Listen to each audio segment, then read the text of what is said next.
Now let's get on with our panel discussion. I would like to invite our panelists on stage.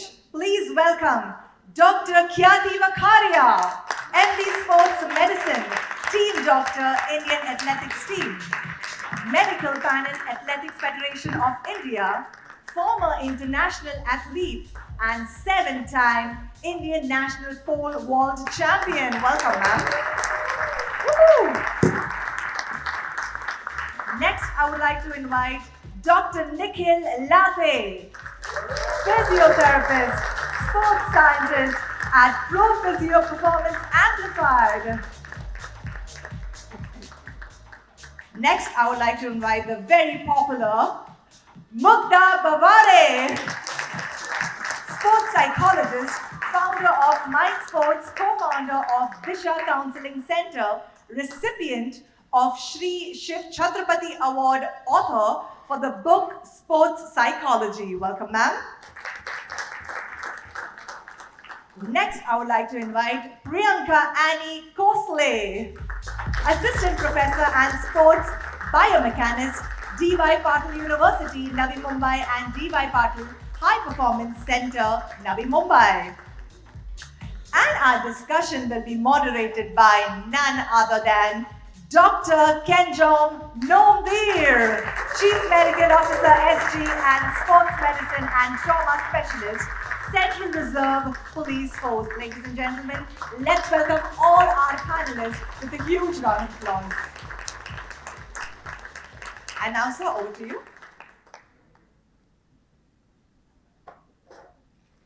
Good morning. Good morning, everybody. And of course, welcome our panelists. It's a very top-heavy panelist, as you can hear from the announcements. And actually, I happen to know most of them through social media and otherwise. But Nikhil and Khyati, we're working together a lot. And Nikhil, we've had a long association, more than 10, 11, 12 years, working with elite Olympic athletes together. And we are here today to discuss basically, sports biomechanics, sports psychology, sports physiology. These are basically the pillars of sports sciences. So, and times are changing because we just come to sports psychology part. आज की date में भी मेरे बहुत सारे खिलाड़ी जब हम कहते हैं उनसे कि भाई मेरे साइकोलॉजिस्ट को विजिट से मैं पागल थोड़ी ना हूँ,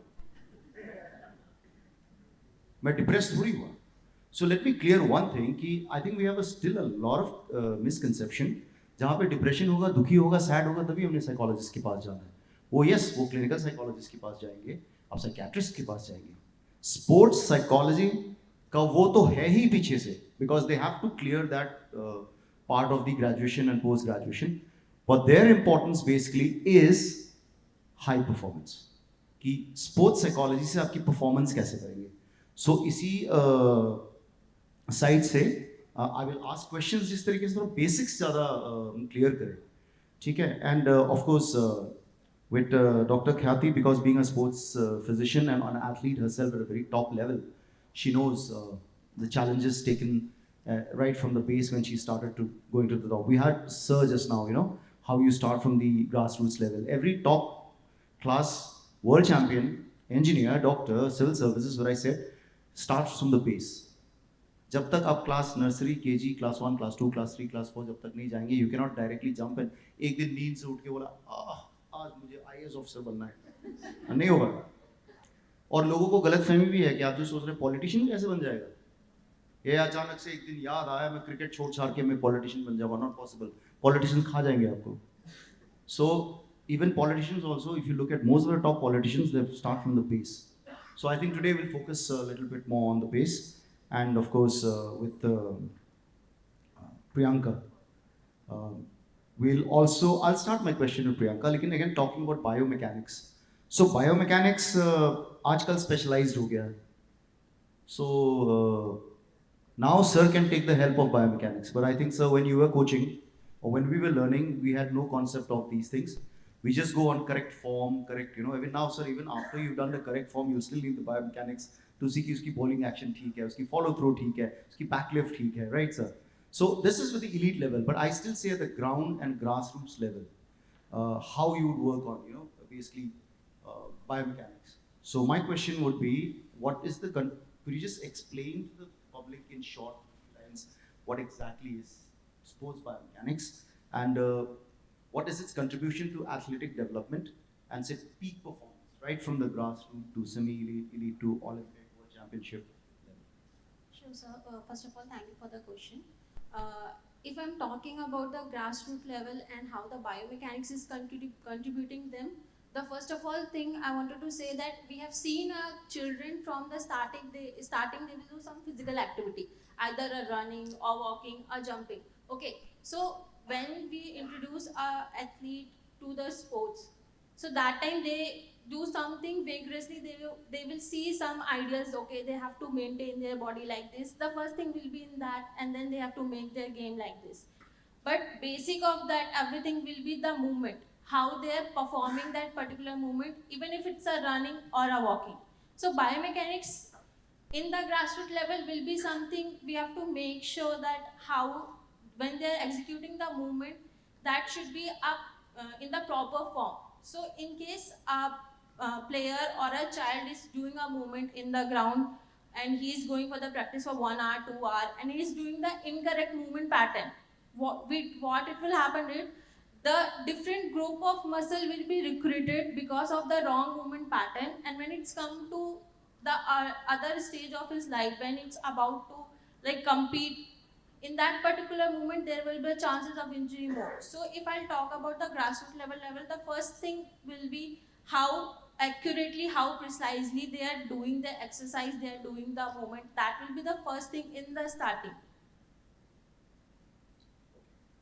So I'll just continue with the biomechanics part. So since she's explained the base a little bit, now my next question is to Dr. Khyati.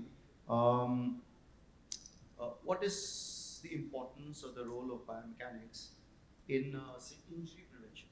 And even not only injury prevention, but also I think once we know that it's because of biomechanics that the injury is there, how would you take the help of biomechanics to first uh, maybe treat the injury and then to ensure that there is no re-injury? So it's what are you looking for, like what injury it is and what are the faults that are contributing to that injury. So first thing is to recognize, so if there is a person having a lot of Achilles issue, then we are wanting to see whether there's any difference in the foot mechanics. Is it so usually you'll see like the rear foot eversion. So are we seeing that? Not just like in static, but like when the athlete is moving, when the game is on. So one thing is to recognize, okay, this athlete could be at the risk of developing this injury, and then you lay down a program for that. So in that you either reduce the load, increases recovery, or you make sure that the surrounding structures are strengthened in that certain way. The other thing would be a blanket thing. When you know that there are certain injuries which are common in certain sports, so then you develop a program which would cover all of those things, teach good movement patterns, and that would be like the for the football we have the FIFA 11. So in that way it would strengthen the structures which would be at risk and at the same time improve their mechanics. So it's about what you're looking at, what you're trying to prevent, and you should know what you're looking at, just not the jargon of numbers and everything, but like specifically, if I see this, then this athlete could be at the risk of this, and this is what we need to do to make sure that he or she does not get injured. Dr. I'll come to the question maybe later, but would you like to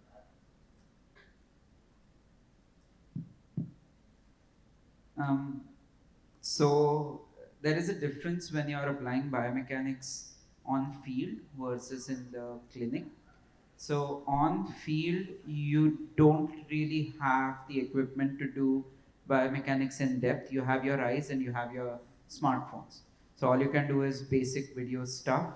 And as she mentioned that when you design a plan for them to follow to reduce the injuries, it is on field with videos that you can keep a tab on it on a daily basis too, because at the end of the day, the way you play is a habit, and in order to form habits, A, you need time, you need a few weeks, and B, you need repetitions.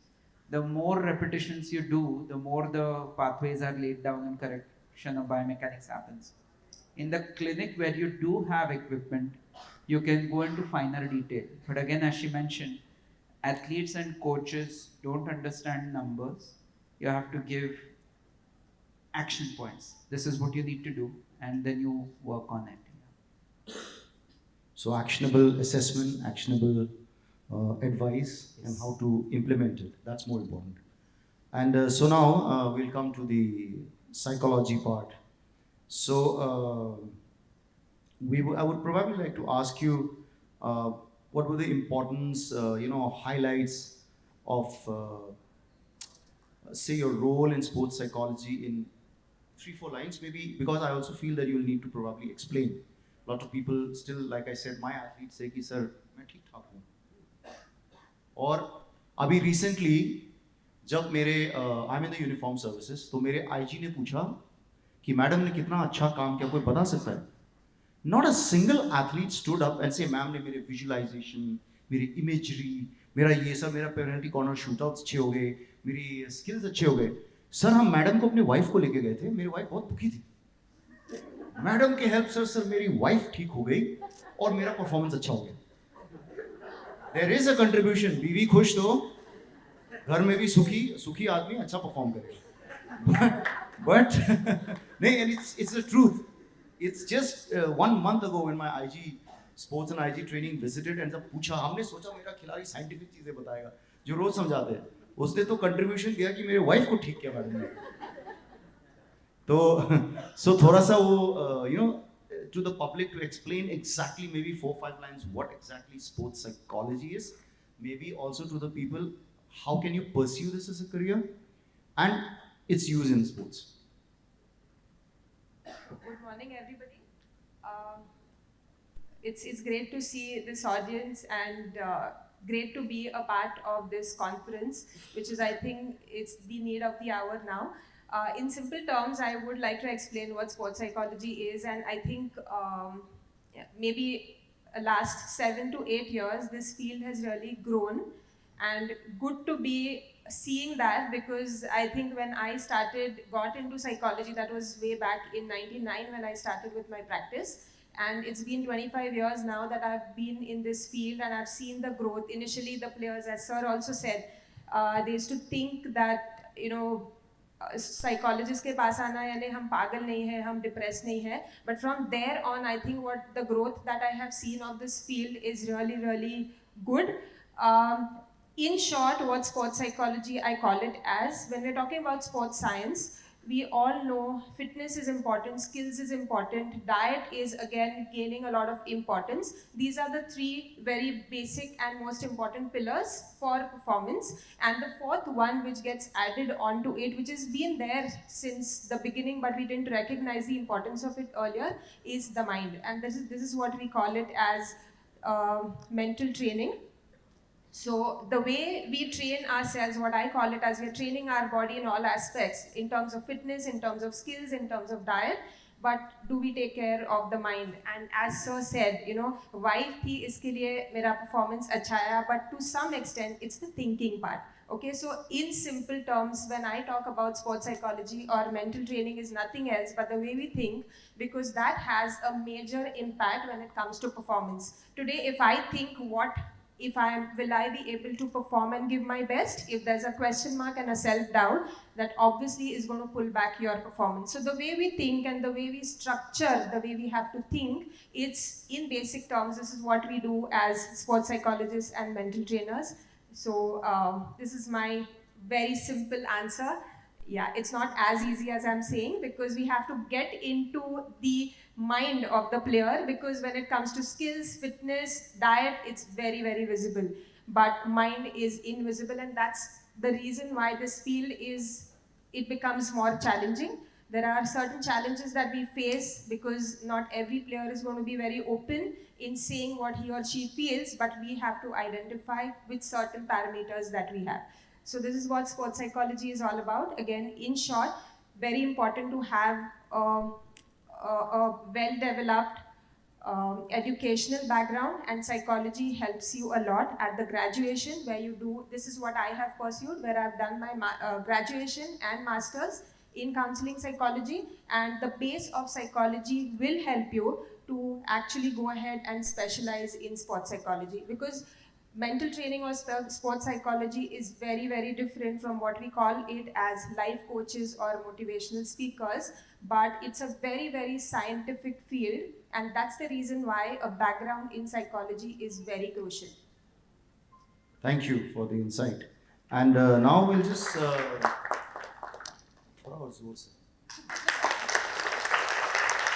Thank you. So now I'll just come to Dr. Nikhil. Since for most of you who don't know, Nikhil is also Mumbai-based. OGQ is Mumbai-based. And Nikhil, for those of you who don't know, if not yet Googled him, he's one of the founder members of the sports sciences of Olympic Gold Quest. And you know, Olympic Gold Quest was one of the first founder members, founding NGO, which was supporting Olympic level athletes. They talked about the, PV Sindhu, Saina Nehwal, and so many other athletes. And you name the athletes who've gone to the Olympics, won medals, world championships. Nikhil has worked with all of them. So very big band for him.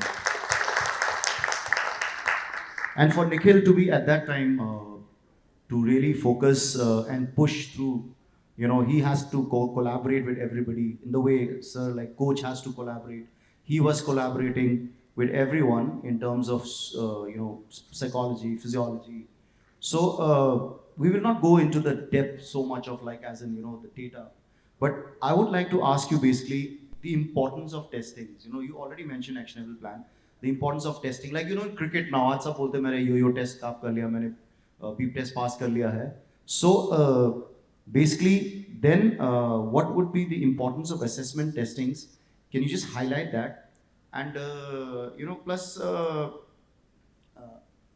like he already answered the question which I'm going to answer. Coaches, even athletes are not interested in the data or the numbers. लेकिन आपको data तो दिखाना पड़ेगा. थोड़ा कुछ तो practicality to understand, especially in athletics or swimming, जहाँ पे numbers is there. You're not competing against the opponent. You're competing against 100 meters in 9.6. You want to win an Olympic medal, you've got to run 9.6. So that data does help. So can you just enlighten the audience a little bit on that? Yeah, so I'll answer your question in two parts. One is importance of assessment, and the second is importance of data. So if you look at fields where Indians are world beaters, okay, whether it is doctors and medicine, whether it is engineers, right? A lot of CEOs of global top 500 companies are Indians. So we have pretty much figured out how to do it in academics, high performance in academics. So if we take a page out of that book, one thing about academics is a lot of exams, right? You have your semesters, you have your unit tests, you have your reports, you have your assignments. So at every single step, you are being forced to show that you know your stuff, right? How many times do athletes get tested?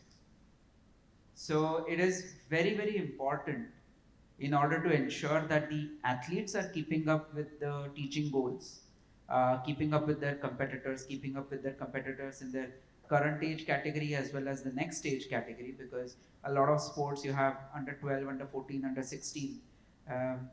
We are not talking about age doping today, but you have all of those things. So then how do you benchmark yourself against your opponents if you don't test? So which is why I feel that regular testing, regular assessment, not only does it help the coach when he's dealing with parents, he can show data that your boy has improved, okay, here's the data to show it. But unlike academics, where when you give an exam, it's a remark on the student, whether the student has done his work or not. In sports, it's a remark on the coach as well. So the student knows how much they have progressed. At the same time, the coach understands whether what program he had put in place or she had put in place is actually working or not, and allows for course correction. So even basic field testing done every 3 months is a great resource which unfortunately we are missing out on. And the second part is, data driven. How does data help you? Helps you in a lot of ways. There are some sports where data does matter, but how you present it is important. For example, if I do an EMG analysis on, say, a tennis player, okay, since you're a big fan of tennis, right? And if I look at, say, the forehand versus the backhand, and I'm looking at activation of the gluteus maximus muscle, and as a scientist, I tell you, you know what, in this shot, your gluteus maximus is not activating or is 20% less than where it should be. As an athlete and coach, it makes no sense. But if I tell you that, you know how when you're playing, you tend to overbalance at this shot? That's because your muscles are not activating well. And if you want to improve, you need to do this exercise. So it's how you present that data to the athlete and coach improves its acceptance and application. Thank you. So I'll add to that also, since he says about tennis, that not just improve, you can hit more winners down the line with this shot, which will help you win more matches on converting the break points or maybe stopping the break points. So now we are lucky to have Dr. Khyati here. We've already given the background. Herself being an athlete, and that to a pole vaulter. We know pole vault is a very, very, very technical game with so many things in play. People just see, the pole vaulter, but let me tell you, that's why a lot of people don't take it up, because it is actually extremely challenging, extremely difficult. So actually, we are lucky to have her in this panel, because I'll tell you why. Technicalities, biomechanics, assessment, data, psychology, because I got to go, baap re baap, itne upar, right? And plus the national records to break, international, the challenges are there definitely. So would you just maybe assimilate, like, as an athlete, because you've been there, done that, how maybe the psychology help, or how you feel psychology can help the current lot of pole vaulters, what mechanics can be added, and what special things like testing. I know you love the force plate, you can talk about that also. So can you just enlighten the house on that, as an athlete, not as a doctor? Okay, just need to go back in time a little bit. So, as an athlete, as a pole vaulter, when I look at the various aspects, one, pole vault is very challenging in itself, like mentally, like everything in that event goes against your human instinct. So if you want to make like very basic thing, like you have to make it to the pit. But then if you want to make sure you make it to the pit, you have to take off as far as possible. If you want to make sure you want to get into the pit, you have to go against it. You have to go behind. You have to go backwards to make sure that you're loading the pole enough that you will make it to the pit. So everything in pole vault is, I would say, so much in here, plus executing all the technical things down the runway and through the jump. So one of my coaches, he used to say that, when I see an athlete at the top of the runway, looking at the attitude of the athlete, I will say whether or not he or she is going to clear the bar.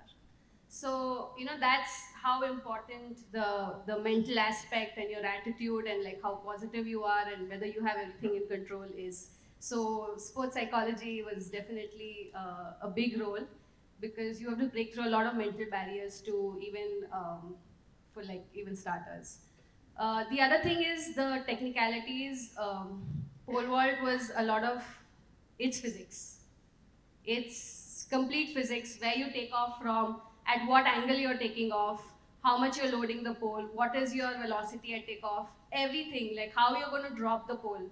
Because, carrying such a long pole in itself, when you're dropping it and planting it into the box, it may not be as heavy to carry it, but when you're dropping it, just the sheer length makes it very heavy for you to, make sure your running mechanics is still in place.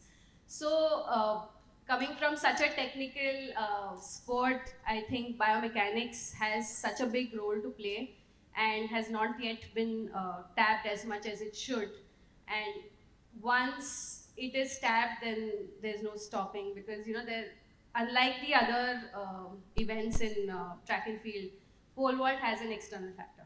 So when you improve, you don't improve by, like, for Usain Bolt to improve by 0.1, 0.2 takes a lot of effort. But for a pole vaulter, if you get one thing right, you increase 20, 30 centimeters just like that. So that's the importance of having an entire team together, from the psychologist, from the nutritionist, somebody who's seeing the biomechanics, and the coach who is integrating everything and making sure that the athlete performs. So it's true that you need a village to make an athlete.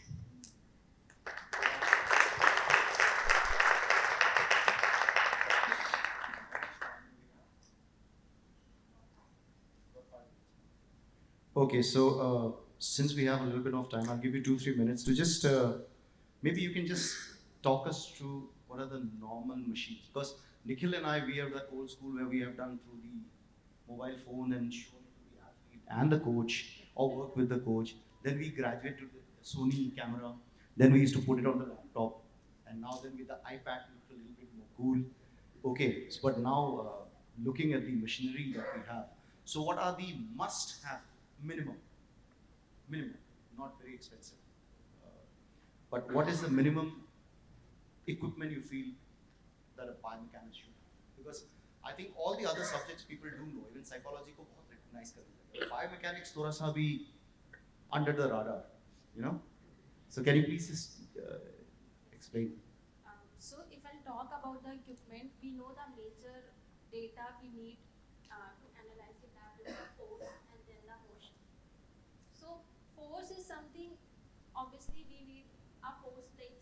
Okay, there is no alternative for the force plate. But yeah, for the in-depth analysis, we have the pressure mat also, to not only check the force, how much a person is generating, not only check the ground reaction force, but with including with the pressure mat, how the pressure is distributing when we are, for example, we are jumping or we are taking off, how in the different aspect of the foot, how the pressure is distributing, and what it will enhance the performance, or what are the chances of the injury due to that pressure distribution. So first of all, for the kinetic thing, we need a force, we need a pressure mat. If I'll talk about the kinematics, that is the motion, the speed, the velocity and all. So there are various equipments are there. If I'll talk about the grassroots level or the starting one in that field, that is obviously the our phones and the iPad and the normal camera. If we go more, there is a 3D analysis. For the 3D analysis, obviously more into the lab, and some other equipments which are offering in the field, we can do that analysis. So for that, we have the IR infrared cameras. Okay, apart from that, using of the cameras, they have a IMU sensor, inertial measurement unit. So that is also give a kind of a movement or the velocity or the force, not the force, sorry, the velocity and the other speed data. So that will be a little handy compared to the cameras. Obviously, for the in-depth knowledge and the in-depth data, we need a set of cameras set around the area where the sports or the movement is going to be executed. But when we don't have, we have the IMU sensor which can be placed on athlete body parts, example for their joints. And when he's performing it, we can get at least the speed and the velocity and some other motion factors or the parameters which can be analyzed. And the next thing is there to the muscles. So we know how much the force is generated by the body, by the joints. We know how the movement is happening. But the thing which is generating that movement or that force, to analyze that, obviously we need the electromyography, the EMGs, to check either that movement is happening properly, the force is generating properly, and the muscles group which are supposed to produce that movement, are they are working properly or working in the ratio they are supposed to do, or there is a lagging. If there is a lagging, obviously there will be chances of the injury, and injury is there, so means the performance will be decreasing. So these are the major or the needy equipments we should have to analyze for the better performance or to enhance the performance of a player. Yeah, Okay, thank you. Yeah. So thanks to smartphone technology, smartphone already has a bunch of sensors inside. Yeah. So there are companies out there who make solutions, mobile solutions, where the accelerometer, gyroscope, magnetometer inside your phone can work as a sensor which can map out movement in all three directions at least 100 times a second, 100 hertz frequencies. So in my lab, I use a combination of mobile app, which gives me simple stuff like vertical jump data. But when I have to check for athletes, I can't afford the IR solution. Okay, that's way too expensive. But I do have motion sensors, which also have 3 degrees of measurement 100 times a second. Sensors go on your body, they talk to each other. So if I bend the elbow, they talk to each other and they figure out, oh, I guess the elbow has bent. And I get a full 3D map of the person. And that's a lot cheaper than that, yeah. So the practical aspects which actually you can implement, whether you're a coach or a player or a physiotherapist. We open to questions, 1 or 2 questions. Yes. Anyone questions you? Can you please raise your hand? We'll pass the mic to you. All right.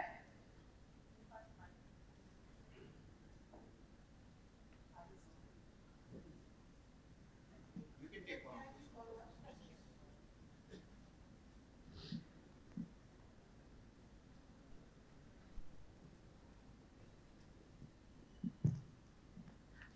Good morning, everyone. So now we are discussing about the equipment. So can we talk about now?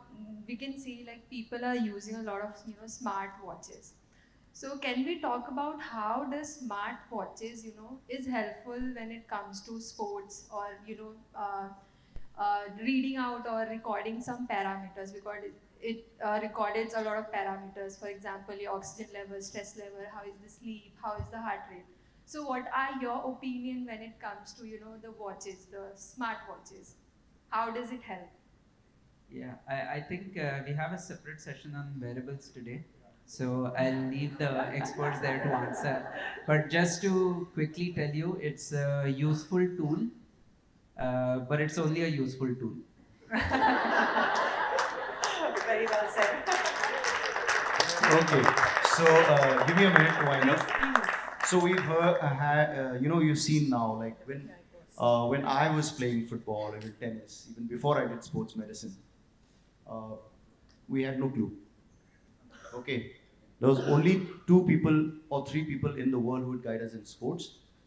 That would be the coach. And let me tell you, in the Northeast, we didn't even have that.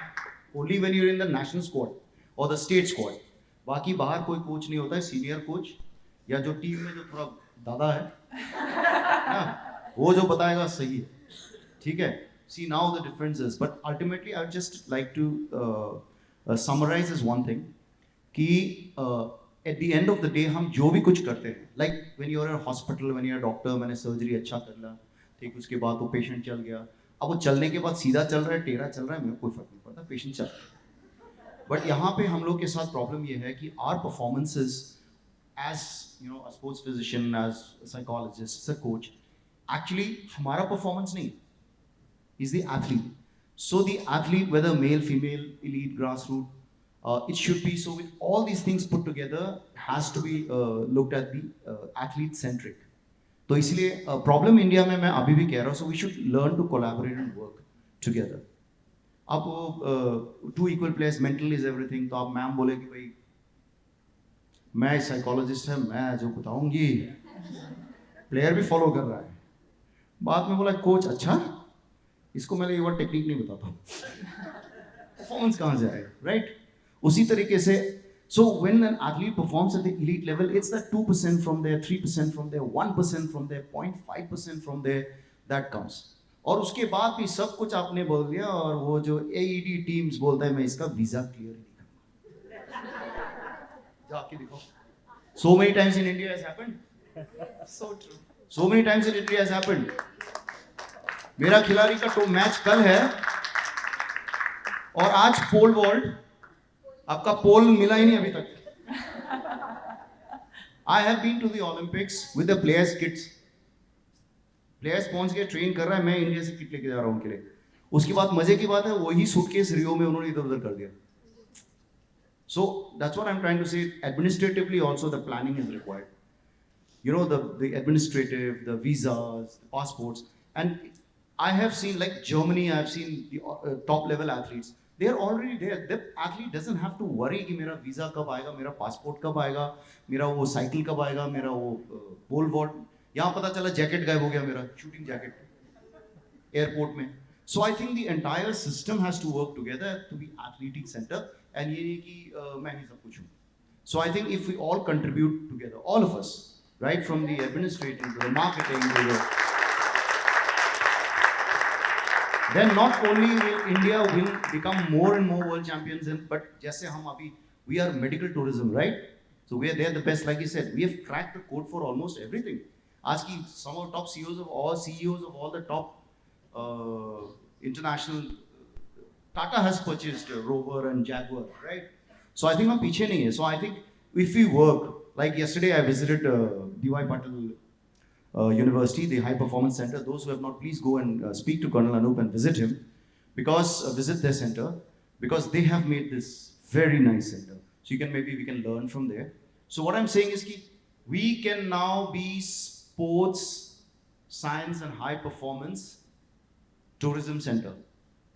where हम भेज नहीं रहे 2 करोड़ रुपया खर्च करके अपने खिलाड़ी को बाहर, बट हमारे पास आ रहे हैं, ऑस्ट्रेलियंस आ रहे हैं, you know, Germans, Americans are there, because we'll still be cheaper than them. Let me tell you that. We'll still be cheaper than them in conversion. So to wind off, I'll say I would like to thank the esteemed panelists and of course Sports Planet, Rishi and Shruti, to having given us just not me the opportunity, but all of us to getting us all together under the same roof. So I think what we can do is pledge that we can all work together and be willing to learn and willing to collaborate.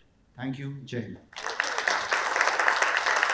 Wow, thank you so much. I'm sure everybody found this session very, very insightful, isn't it? Can I please request you to remain on stage for a few more moments? I will now request Shruti Nair, Product Manager at the Sports Planet, to please come on stage to felicitate our wonderful panel. Well, let's begin with Dr. Khyati Vakharia.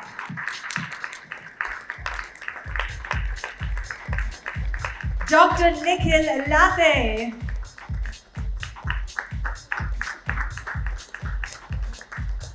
Mugdha Bavare.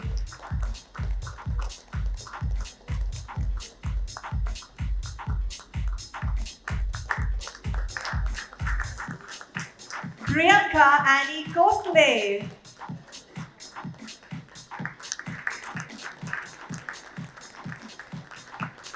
And our wonderful moderator, Dr. Kenjom Ngomdir.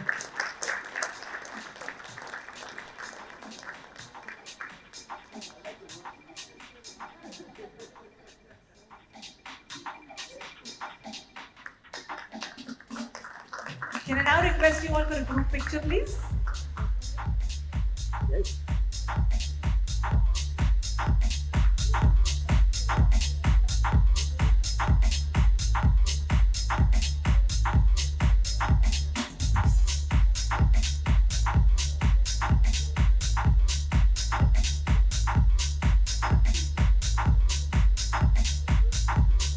Thank you so much, ladies and gentlemen. Once again, let's have a huge round of applause for our wonderful panelists.